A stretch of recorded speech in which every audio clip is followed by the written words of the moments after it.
Hello, a very warm welcome to this afternoon's session, which is being shown live on Facebook and YouTube. My name is Brett Arnold. I'm the alumni officer here at Leeds Trinity University. I want to start off by saying what a brilliant week it's been, and I'm so proud to have so many alumni involved again throughout the week, which we've had every year. And today I'm delighted to have Mark Dolby, who's the Director of Story, Film and Photography with us. So Mark's a 2004 graduate, and he was also the Students' Union President in 2005. If you have any questions for Mark, please pop them in the comments box on either Facebook or YouTube, and we'll go through as many as we can at the end of the session. So Mark's session today is all about photography for non-photographers. I've actually been fortunate enough myself to go out with Mark for several shoots. In 2016, we did a project together, which Mark led, called The Faces of Leeds Trinity, where we photographed notable alumni all over the country, which took us to the BBC studios. We interviewed a rock star as well. We're going to be showing a link to those pictures as well soon. But I really learned a lot from Mark in that time, and I went in as a complete novice. He made me hold the umbrella and try and make people laugh. I think more recently I've been a bit more helpful, but I think, just working with Mark, you can see sort of how much is involved, and I like to think I've improved a lot. Now, when you're trying to capture the perfect photo or video clip, we've all got to start somewhere. And before I hand over to Mark, I just want to show you a quick clip of when things don't always go to plan. Few weeks. So that's kind of how I go. But you can see now that there's changes that need to be made to the script. Just think a bit more. There's a couple of bits, like I think.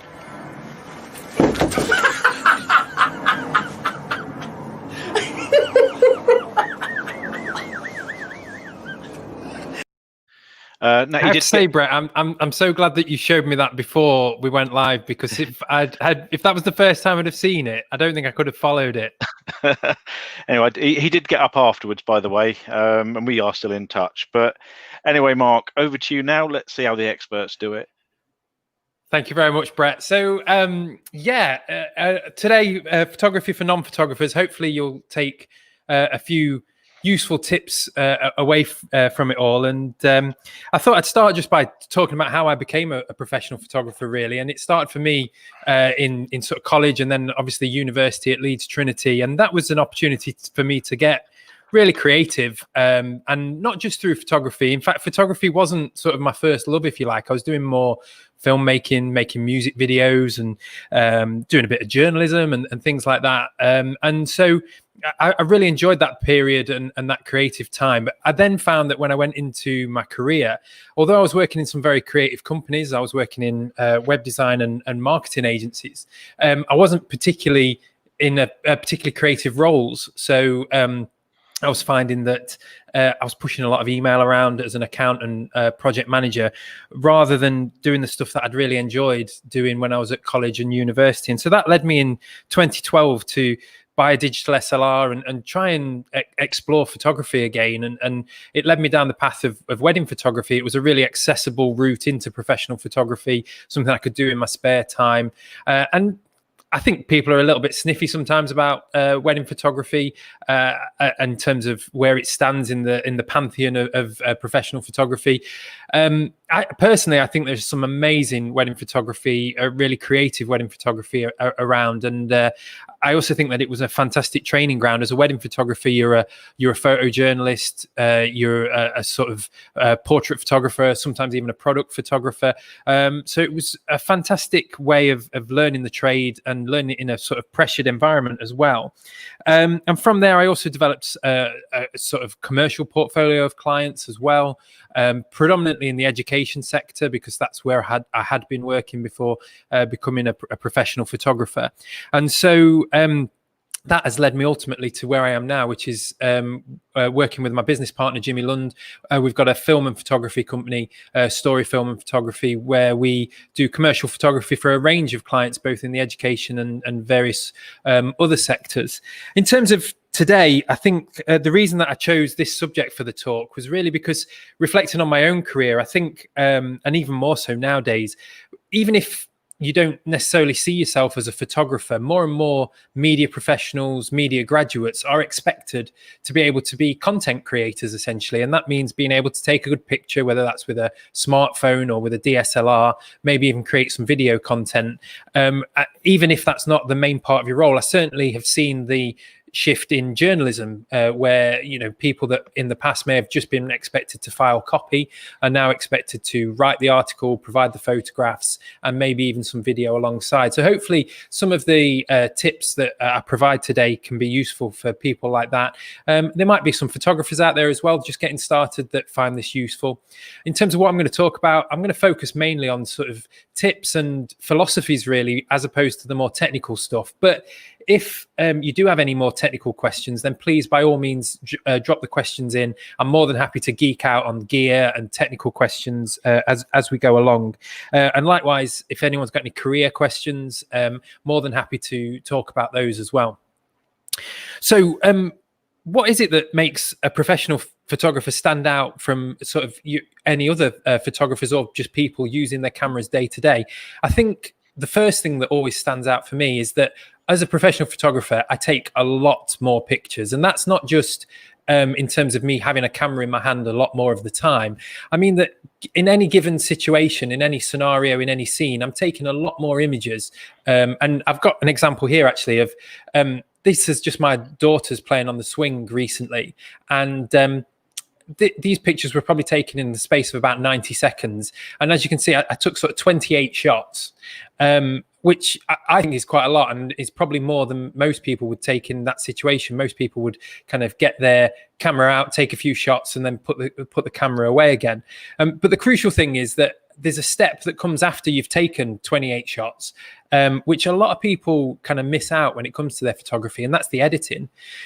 When we talk about editing, most people immediately start to think about Photoshop and Instagram filters, but actually there's a really important stage in your editing, which is just to take all of the images you've shot and cull them down to the very best few images. And that's why I take a lot of images, to give me the opportunity to have more gems in and amongst the pictures that I've taken. And that's one of the key things that I think people need to do. Take more pictures and then make sure that you shoot more pictures, but share less of them. Don't show the rubbish, just show the very best. I mean, rest assured, I take some terrible images, plenty of out of focus images, some dark images, wonky images. I just make sure that no one ever sees them. And so it's important that you have a sort of a baseline of quality that you're not prepared to go above. Go below when it comes to sharing your images, and that'll immediately improve the perception of you as a photographer. The second thing that I think you need to think about is just being a bit more deliberate when you've got the camera. So a lot of people will take a camera out, take a couple of snaps without really thinking about the process that they're going through. What do you want in the picture? What doesn't need to be in the picture? What are you trying to convey with this image? And really sort of being a bit more mindful, as it were. Something that I found as a wedding photographer in terms of being deliberate is that often you'd arrive at an event and some of the wedding guests might have better equipment than you've got with them. And so immediately you've got to try and make sure that the images that you're capturing are better than the images that the guests are going to capture. You've been paid to be there. You need to do well. And so being deliberate, being mindful of what you're trying to do, trying to find creative angles, creative approaches, is the key to unlocking, sort of setting yourself apart from others. If I'm at a wedding and everyone's sort of gathered around paparazzi style to take some pictures, I don't know, of the bride and groom signing the register, I'm going to find a different angle. I don't want to take that picture because they've got it a million times from their guests. I'm going to try and find a different angle, a different approach, a more interesting sort of take on that particular scene.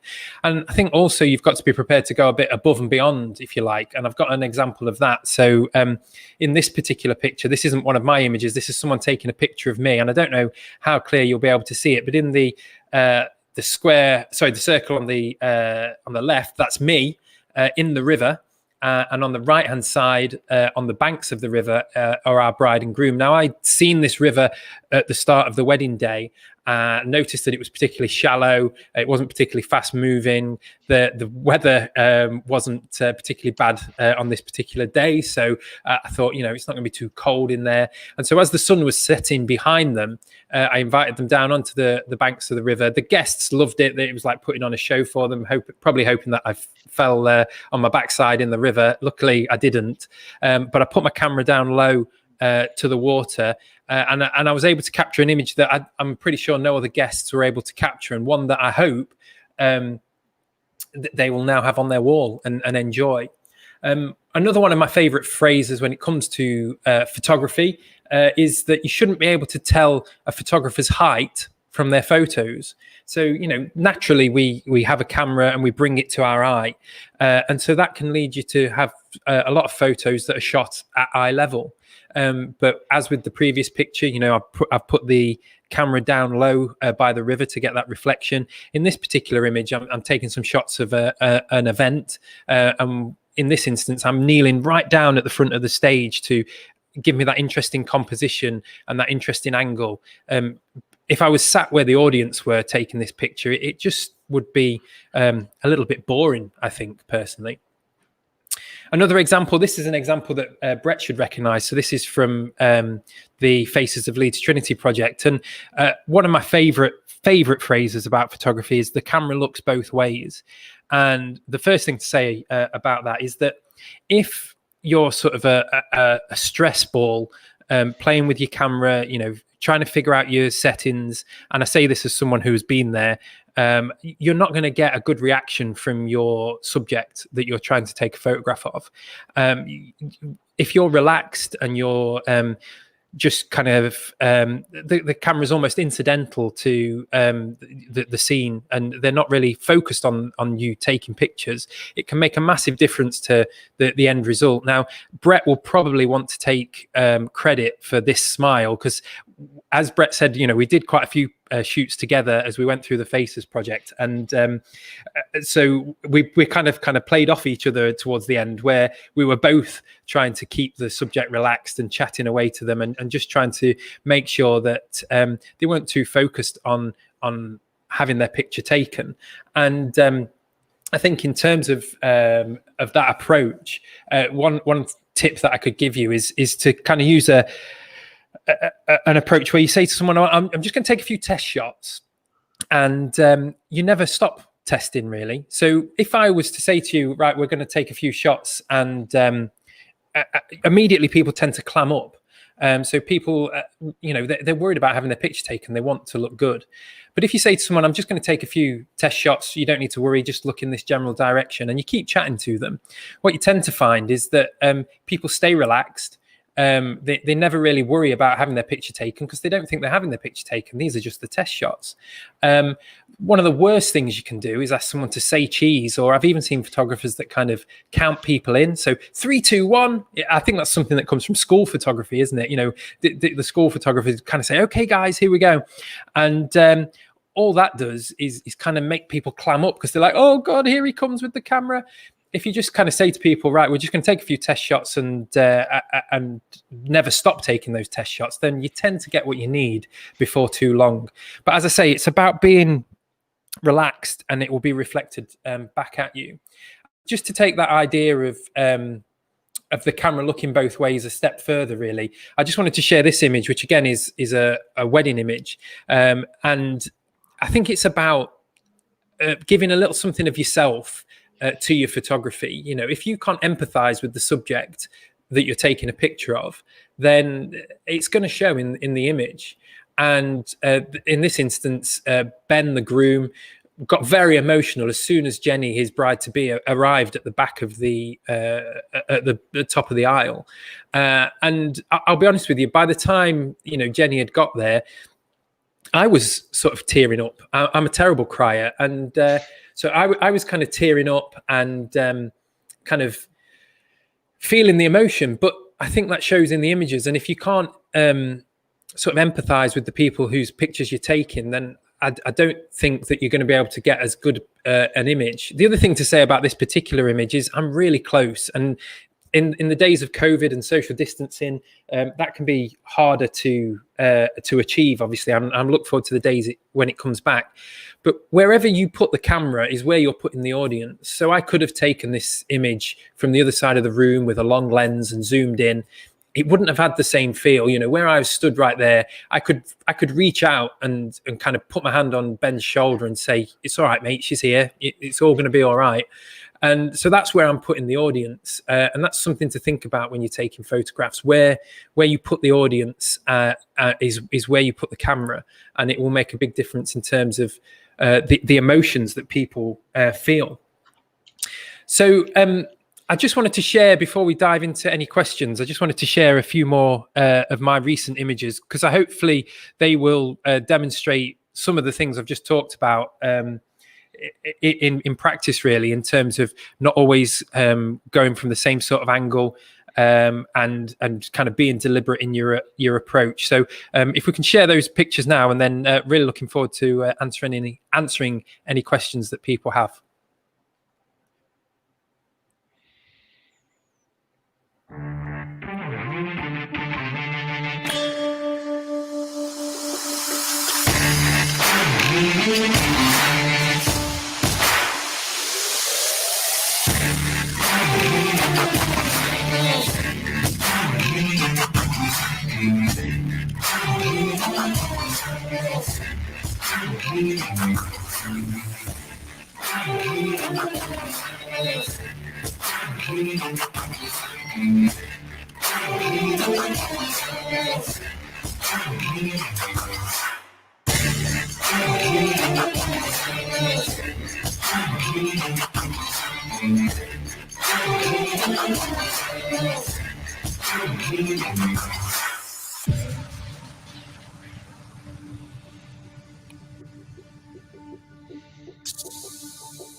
Brilliant. Thank you, Mark. Before we move on to the viewers' questions, I've got just a couple of things sort of for myself. One, I'm never going in a river for you. I would rather I'd never hold the ask you to. umbrella. Yeah, and I learned a lot about cheese. Thank you. I think for me, watching that, your wedding picture really stood out. Absolutely amazing. And have you got like a picture that you always have used to get work, or one that you consider your favourite? Yeah, it's hard that, because obviously you have different images for different types of work, really. I think some of my favorite images I've ever taken are the sort of personal ones of the family, particularly around the birth of our two daughters. There's an image that I did wonder about maybe sharing it, actually, but I think my wife would kill me. But there's an image of our first daughter, Isabel, when she'd just been born, and she's on my wife's chest, and you can just see the relief in my wife Rachel's face. But again, thinking about the emotion of it, and how there's often more to an image, that speaks to me in a number of ways, in the sense that having Isabel, our first daughter, wasn't a straightforward sort of journey for us, like many couples, and because of that relief that I can see on her face isn't just the end of labor, it's the end of that journey to starting a family. And so that kind of image speaks to me, in the sense that I really want to be able to create that for people when I'm taking images for them. There's been moments at weddings where I delivered a wedding album recently, actually, for a couple whose wedding I shot a couple of years ago now. But the bride's mother has sadly passed away since the wedding, and so those pictures, the importance of those pictures is just hopefully elevated a little bit. And the same goes with sort of corporate work as well. If you can capture what it means to be a student or be a researcher, or whatever it might be that I'm being asked to capture, and do it in an interesting way, that really is why I do what I do, really, and what I really enjoy about the job. Yeah. One thing I really noticed with you, Mark, obviously I've known you pretty much since I started in 2014, and today is actually my six-year anniversary. Oh, congratulations. Thank you. Now, as I said, one thing that really stood out with you're really good with people. Obviously, we've got students doing photography, recent graduates. You could be an amazing photographer, but how much would you balance the sort of personal skills with that to get work? Well, when I kind of alluded to it when I was talking there, but I remember distinctly doing a photo shoot with a guy in Bradford City Centre, and I had no clue what I was doing with my gear. I was trying to, like set up lights and get my aperture and shutter speed just right and all this, and the pictures were terrible, and the subject of the photos totally cottoned on. To the fact that I didn't really have command of my equipment, and so I think the better you get at the technical side of things, the more gear and equipment you can bring into the mix, and still maintain that personal approach. But if you're just starting out, or maybe you're just shooting with a smartphone, whatever, the simpler your technical setup is, the easier it is to maintain that personal connection with the subject. And it just shows if someone's kind of dead in the eyes because they don't really want to be there, or you've not got that connection, it just shows in the pictures. And funny story, but my eldest daughter's recently started school, and I decided to swallow my pride. And she's had her first school picture done, and I was like, doesn't really matter what it looks like. It's about the experience of having your first school picture taken, and it was terrible. And I actually reshot her school picture in our dining room because, and I was completely prepared to accept that it might not be to my taste, but it just had totally, you could tell there was no care and attention or any attempt at having a personal connection between the photographer and the subject in those images. And so it wasn't an image that I was ready to sort of part with any money for. Yeah. Hopefully that photographer's not watching the session now. Yeah. But when I first met you, Mark, I know a lot of your work was like wedding photography. I know do a lot of different sort of projects now. How's that changed over the years, and why?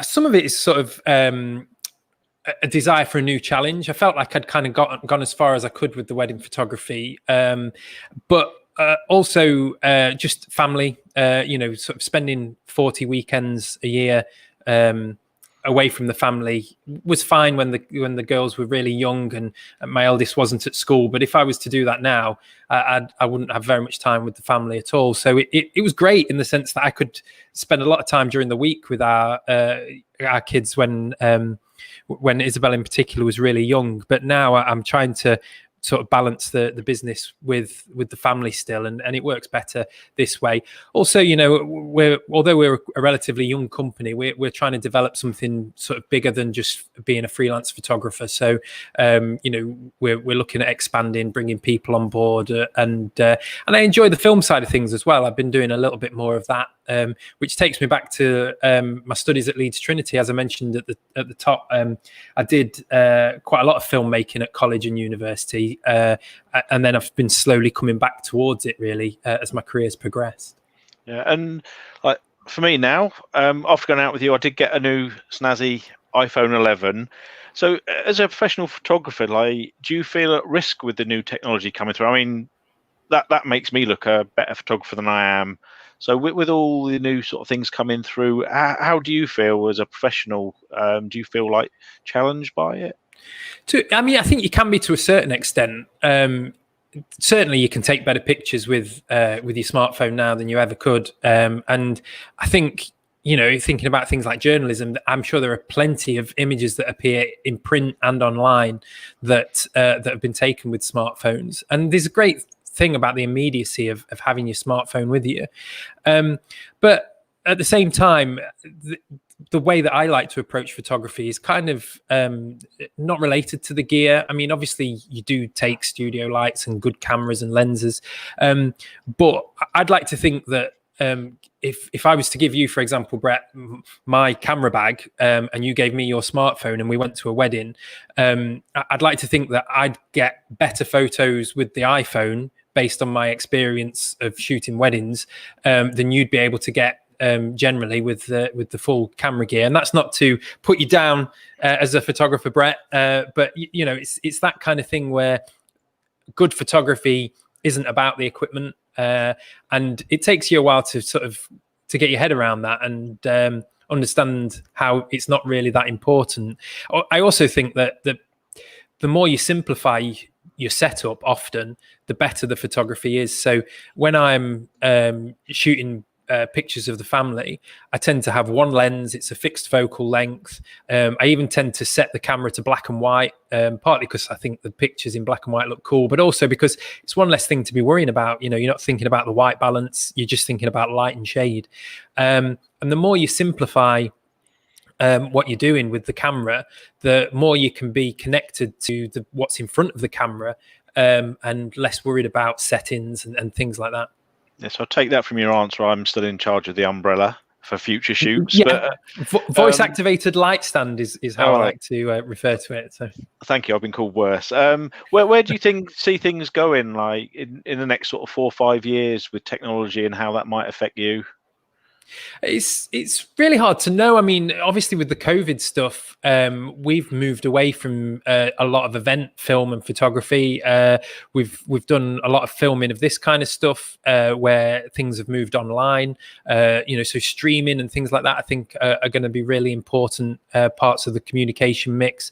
And I think as that develops, I think people are going to want to make sure that their setups look good, look professional, and whether that's because you've moved your laptop over to a window so you've got some light on your face, or you set up with an external camera and some lighting equipment to make things look professional. It really varies, but I think as well as the accessibility of cameras and that kind of thing growing all the time, I think that the models of distribution around online and social media, that's grown with it. So it's meant that whilst more people have been able to make video, the demand has increased as well. And so for us as professional film photography creators, we don't necessarily struggle to find the work, because people understand the value of video and photography, but they also have the means to create their own content. Even if you look at the way that Leeds Trinity markets itself and other universities, when I was there wasn't that much video content being created from a marketing point of view, because the platforms to distribute that marketing material wasn't really there. Nowadays, that is very much the case, and it's become integral. Yeah. I've got one more question for you myself, then we'll look to take a few that have come through on the YouTube and Facebook accounts. So say we've got some students watching now that they haven't got so much money. What would you say is the most important equipment to get just to be able to start doing some filming? Yeah, sure. So I think one of the things that is often missed is the fact that lenses are often more important than cameras. So I would rather have a really nice lens in front of a all right camera than the very latest camera with a terrible lens in front of it. And what you tend to find is that when you buy cameras, the lenses that they come with are often not up to much.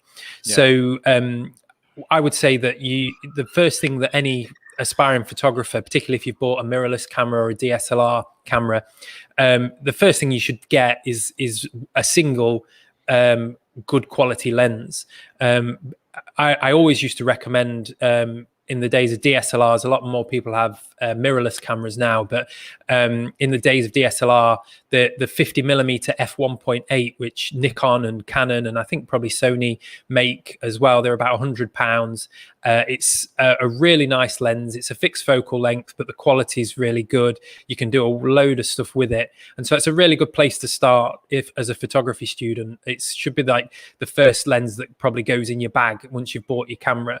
I certainly, before I moved to the current system that I use, I had a cheap 50mm lens and used it quite often.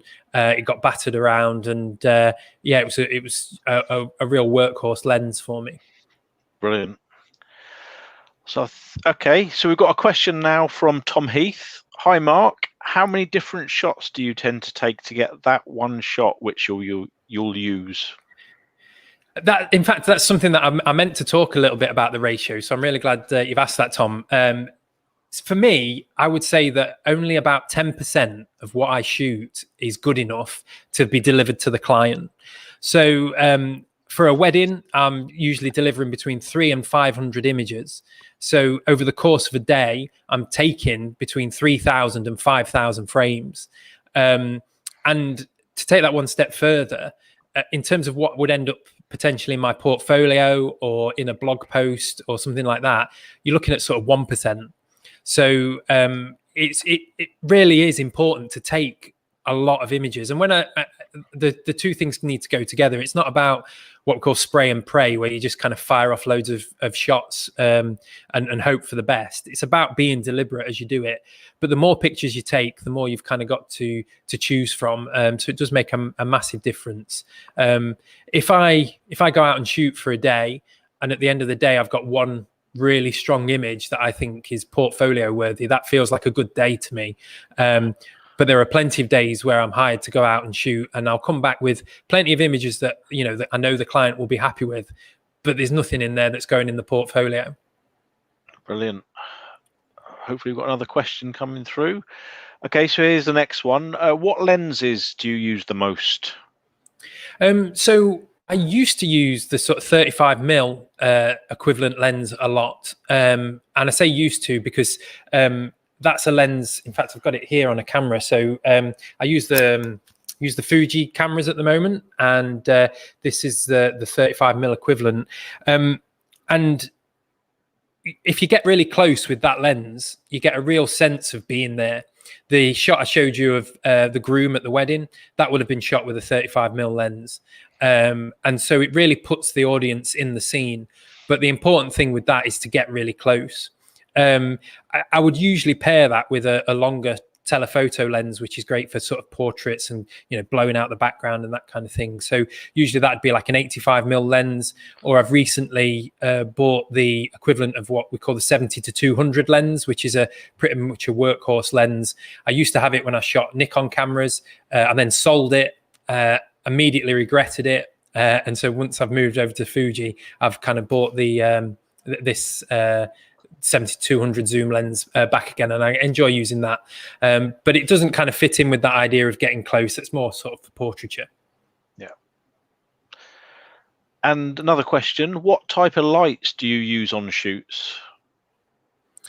So a real variety, to be honest. Obviously, the first thing to say is that there's plenty of natural light around to start with, and often it's about finding interesting light from the sun, or little pockets of light and shade, and I love that challenge when I'm out and about.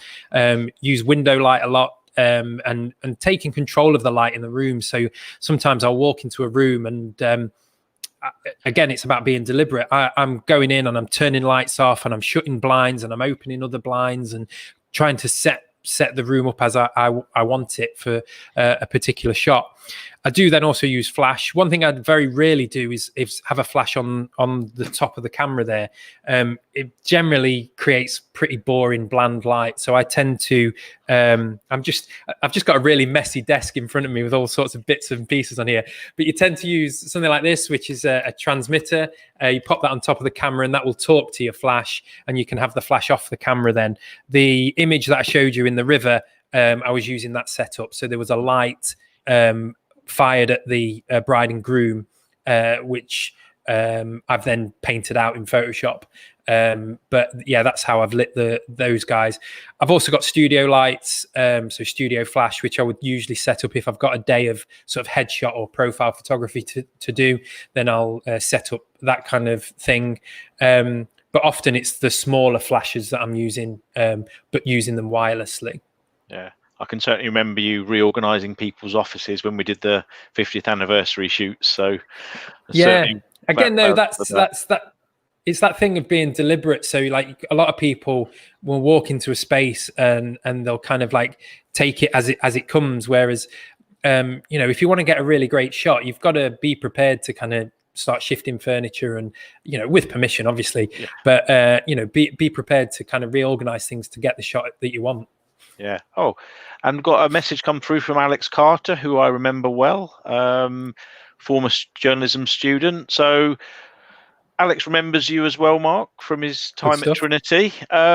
What tips for using a mobile phone when taking images for social media posts would you say? Well, a lot of the things I've talked about there apply. So just because it's a smartphone doesn't mean that you can't be making sure that you're taking lots of images to choose from and being deliberate. And the great thing with a smartphone is that it's relatively unobtrusive, so people don't necessarily feel like they're having their picture taken. The other thing is that you can really get into some interesting spaces and places with them. So be prepared to kind of hold them at arm's length, put them on the floor, find those sort of interesting angles that you perhaps wouldn't be able to get if you had a fully fledged sort of camera and equipment there, and enjoy the freedom of having the camera that without too much to worry about technically. You can just kind of go in there and kind of shoot away. Something that does come in useful is locking your exposure with a smartphone. So if I'm using a proper camera, then I can set my exposure exactly, whereas generally a smartphone is going to bounce up and down as it sees more or less light, and you might want to kind of just lock the exposure and then be able to move around without the exposure shifting too much. So it's playing around with that. Also, I think there are some really nice apps that you can download that give you a bit more freedom and control. So I'd probably recommend exploring some of those if you want to kind of take your smartphone photography to the next level. Yeah, brilliant. Thanks, Alex. Miss playing football with you. So from STW Sports, do you have any tips for editing? So when it comes to editing, if we're talking about editing images down from like a full set, the thing I would say is go quickly. Don't spend too much time over them. I use a piece of software called Photo Mechanic, which allows me to quickly see all of my images in a grid, and I'm literally just going through, and I'm not rejecting pictures because I know already that 90% of them are dead to me. I'm just going through and picking the good ones. So and if maybe in a sequence of images there are 2 or 3 that I think might be keepers, I'm just going to star them all, say that I'm going to keep all of those, and move on. So it's about giving yourself some speed. If you imagine you've got 3,000 pictures to go through, the quicker you can get them down to maybe, I don't know, 600 to then have another look at, the better. And then you can look at them in a little bit more detail. And then it's about, then when you get down to the really good quality images, you spend even more time on them. But yeah, that's definitely the approach I would take. In terms of editing from a sort of Photoshop and sort of Lightroom kind of approach, one of the things I would say is try and think ahead when you're taking the photograph, because there's often things that would take maybe 30-40 minutes to faff about within Photoshop that if you just remembered at the time of taking the photograph, you can eliminate that time. So the classic things is if I'm taking someone's picture and they're wearing a lanyard, and you forget to ask them to take it off, and then you need to paint that out afterwards. I've only ever done that once because it was so annoying have to do it. That whenever someone comes in front of my camera now with a lanyard on, it's the first thing I say, can you just take that off? Likewise, checking your backgrounds, for things like bins. I've painted a lot of bins in the early days out of images that I hadn't spotted at the time of taking the picture. So stuff like that can save you a lot of time with editing. Also batch processing. So I'm not going in and editing every single image the same. If I've got 4 or 5 images from a scene that are very similar, I'm going to apply the same edits to all of those images and then just refine each individual one rather than going, right, I've done that one, right, on to the next one, and repetition. Once you're doing it professionally and it's kind of time is money, you find yourself sort of working on your workflow and trying to improve these things as much as possible, really. So I've got a question now from Rebecca Pawson. What has been your main highlight of your career so far, apart from working with me? Well, I would say that working with you, Brett, or at least that project was one of the highlights, in the sense that one of my favorite things about photography is that you end up in places that you wouldn't necessarily get to ordinarily. So, you know, as you mentioned, Brett, we had 2 trips down to Broadcasting House and got a bit of a tour around Broadcasting House. I got to go into Portcullis House and the House of Commons. You know, I've done the kind of the tourist bit in the House of Commons where you go and have a look in the chamber and stuff like that. But this was going to have a look at the officers. I bumped into Nick Clegg in the lift, and you just kind of see things that you wouldn't ordinarily see. And so they're the highlights, I think, for me. The flip side to that, I guess, on the wedding front, even though I'm not really shooting many weddings anymore, I've got a few weddings that I'll be shooting next year that got postponed, 2 or 3 for next year. But it will always sort of be a privilege to look back on some of those pictures and how special those moments were, and not just between bride and groom, but, you know, some really lovely family moments that I've had the privilege to capture. And I know that those pictures will mean a lot to those people for a long time, because that's all you really want, whether that's corporate work or sort of work for families and that kind of thing. You just want the images to mean something to the people you've taken them for. And I don't think you can beat wedding photography for that. Yeah, and just going back to the 50th anniversary you mentioned, I remember when we first spoke about that, I think we actually did photograph, was it 39 alumni all around the country? Yeah. And you said you really wanted to capture a particular image of them all. So how did you decide that, and sort of how did that work? Do you know, so that project was the first time that I'd tried to create a body of work that would all sit together, if you know what I mean. So a number of shoots, but they all kind of would sit together. And I found it quite hard to start with, to kind of find the thread that would work through it. And I think in the end, it was about making sure that the portraits were sort of environmental, if you like. So this was about seeing where alumni had gone after their sort of time at Leeds Trinity. So these weren't sort of like blank backdrop headshots. You know, we were trying to show them, you know, shot Kate Botley in front of a church door, the guys at the BBC in front of a microphone, to show the journey that they'd been on. And then I think kind of lighting them in a similar way. So all of them pretty much were lit. I think, in fact, they were all lit with an off-camera flash, but only a single off-camera flash. And that approach of kind of relaxed portraits. So people weren't sort of staring me down the lens. For the most part, people are kind of maybe looking off, smiling, relaxed. That was the aim of those images. But it was an interesting process to try and find the thread that works through them all. And I'd quite like to find another project now that I could do that would allow me to do that. I've not come across it yet, but yeah, it's an interesting challenge. Yeah, and as we said earlier, we have put a link to the Faces of Leeds Trinity project on the comment section. So I would advise everyone to have a look at that, and you really will see the different images that were captured. I'm not sure. I think, oh yeah, another time for another question. This one's from Dominic Smith. If you could give your younger self one piece of advice for your journey, what would it be? I think, to be honest, it would probably relate to my time at Leeds Trinity. And I wish that I'd created more stuff for myself almost while I was there. I think certainly the access that you have to equipment. I mean, it was great when I was there, but I've seen the media centre now, and I'm very envious of the kind of the kit that students can get their hands on now.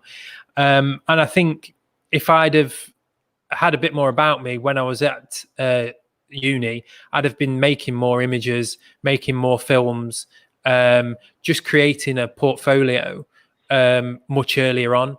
And I think that anyone now needs to be doing that. You know, you can't rely on your assignments to be your portfolio. You need to be creating the portfolio from very early on.